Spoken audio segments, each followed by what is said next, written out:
The Weekly starts now. We're here with Seth Hart, who is a designer with DTJ Design in Boulder, Colorado. Welcome, Seth. Hey, thank you. Glad to be here.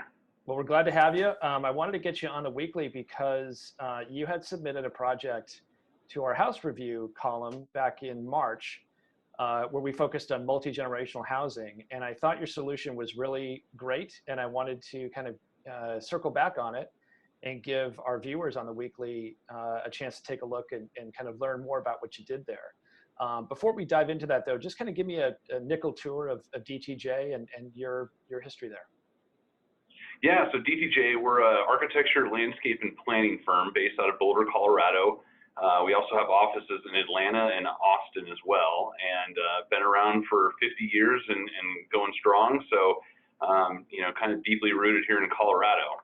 And I've been here for about 10 years, came here after, I guess I got my start in California out in the Orange County market out there, doing a lot of housing there. And when I came back to DTJ, it was a really good fit here to kind of get into the, I really focus a lot on production home building and, resort housing and things like that, amenities. So ended up being a really good fit here and a chance to kind of bring some of my California roots back to Colorado. Okay, so let's talk about MultiGen and start me off with kind of what you're seeing. You mentioned that you do production housing, you do other types of housing, and you have a lot of clients that you work with. What are you noticing in the markets that you're working in, or just generally about demand for that kind of housing type? Well, so, we're starting to see that really as an evolution almost of, to some degree, it's an attainability thing where you might be able to get a family living together under one roof with still some privacy and separation of spaces. Another thing is just, it's being able to have in-laws come back and live with you if you need to be taking care of them. Or if a lot of people that have in-laws that live out of state, out of country, that want to come stay for extended periods of time. This really provides good opportunities for, like I said, large families to live together under one roof, but still maintaining some privacy and separation of spaces by having that living area with the guest suite on the ground floor, and really allowing to have a little bit more flexibility of how people can live independently within that one home.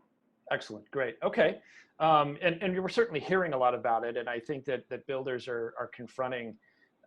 How to design for that, how to provide that, maybe taking kind of a shoehorning approach to kind of saying, well, we could cordon this off or we can do something else. But the plan that you came up with, I think, one, really addresses it head on. Specifically, this is a house that's designed for this. But then obviously you built in some flexibility, which I think is really a cool part of what you did. So we're going to look at the plan as we talk, but tell me about kind of just the multi-generational plan. And then we'll go into kind of the options that you offered within the same footprint. The way we started looking at this plan is we wanted to tackle this as a flexible solution that meets a variety of different family needs. Because a lot of the kind of preconceived notions of MultiGen is it's an established family. It's their parents coming back living with them, or like I said, visiting for long periods of time. So you want that main floor guest suite for that. But what we're also seeing is with also, maybe college kids coming back and wanting to live at home and be able to, save up money for a house. So really we're trying to tackle it from a variety of different buyer profiles and family profiles. And what we wanted to really offer was that flexibility of that suite working for both, an older generation, a younger generation coming back either way, but then the flexibility with, well, what do you do when that family member or those family members are no longer living there, whether they buy a house and move out, or if it's older parents that pass on. So we're trying to think about, well, now you don't want just this big flex suite on your ground floor that's an unused guest suite most of the time. So what we started thinking about was, well, how can you do some minor modifications to that to make that a main floor master for you to age in place as the homeowner? If you no longer want to go upstairs every time you want to go to your bedroom suite. So that was a consideration for that. And then another thing was, well, what if you kind of close that off and make that an ADU so that you can actually use it as a rental suite in lieu of that guest suite. So trying to really think about flexibility, and not just from a remodeling standpoint, because that could be costly and someone may not want to do that down the road, but as a this could be a floor plan where someone might just want the ADU, and that's something that would be allowed within that community. They could select that option. Someone that really wants that guest suite could have that, or someone that wants the master bedroom down from the beginning could have that option. So it's really a lot of flexibility, both in how that could transition through the lifespan of the home, but also just to cater to different buyers from the beginning as well. Right, and I don't know if this is really realistic, but what's nice about what you did was basically all of those options are within the same general footprint. I mean, I think the only real difference that I can see from a layman's standpoint is that in the ADU, you've kind of taken a piece of the garage and made it kind of an outdoor space for that occupant. But otherwise, it's pretty much the same footprint, just different ways to enter the house, different ways to kind of connect the two together. Exactly, and even with the ADU where we have that outdoor area shown, really that actually is a garage that is open on one side to maybe a side courtyard space, but it's meant to be, if you're not parking in there, it flexes into that extra the private outdoor space versus that wraparound front porch. And so even trying to think about things like that, we're providing parking, but if you're able to park on the street or in the alley separate from in that garage bay, you could actually use that as a covered outdoor room. So really trying to think holistically how we can provide the most flexibility within the space, and then even down the middle of that unit putting a double thick wall in there, a double 2x4 wall with extra sound insulation to further maintain that privacy and separation between the family space and then this whether it's the multi-gen space or the ADU or the master bedroom down. So right.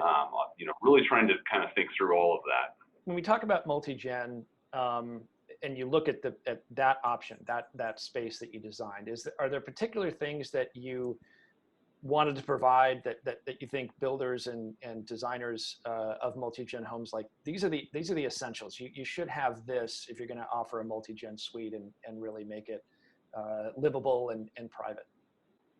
Yeah, I mean, I think a private entry is something that's really desirable, just from a standpoint of being able to come and go without having to go through the main home, and then an access from the interior that makes really good sense with the flow of the floor plan. So this one, you go past that little office corridor to get into the the multi-gen suite, and then another thing was direct access off the garage as well. So really, it kind of works like its own little apartment suite within that home.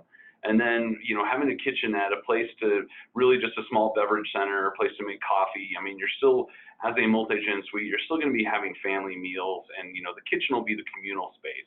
So I don't think you need a full-blown kitchen, small stove or anything like that. But, a sizable enough family room where you can relax comfortably, watch TV, be able to grab a beverage or make a cup of coffee.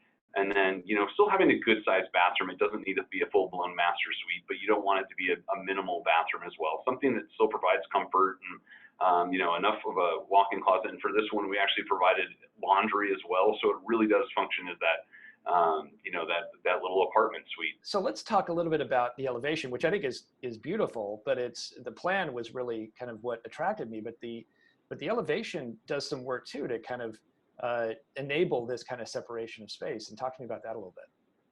Yeah, and really, it worked out really well, because what we were trying to do is bring some architecture to the front with a two-story element. It's kind of done in this modern farmhouse that's been popular for a while now. And really, what we were trying to do is create this wrap porch look across the whole thing, with really having the main entry door dominant to the front, with the other entry door kind of tucked around the back. So from the front of the the street scene, it looks like a single entry home. It just looks like a traditional two-story home, but you still have that that other entrance to that multi-gen suite, and it's tucked off to the side too, so that you actually don't even see that door other than in I believe the ADU version of that. So we kind of just were playing some tricks to make it to not really draw attention to a double front door or anything like that, but also to privatize that, knowing that if you did go with an ADU option, we didn't want the traditional way you see a lot of multi-gens is you go to a front porch, there's a door to one side that goes into that suite, there's a door, the front door that goes into the main foyer of the home. So we were trying to really separate those spaces out so they truly could live independently of one another and give that flexibility. Excellent. Hey, Seth, this is great. I'm so glad we got a chance to talk this through, because I think you added some additional flavor to the piece in March, and really gave builders a lot to think about in terms of, confronting this household formation and this kind of demand that we're seeing. So thank you. I appreciate your time and your insight. Yeah, my pleasure. Thanks for having me.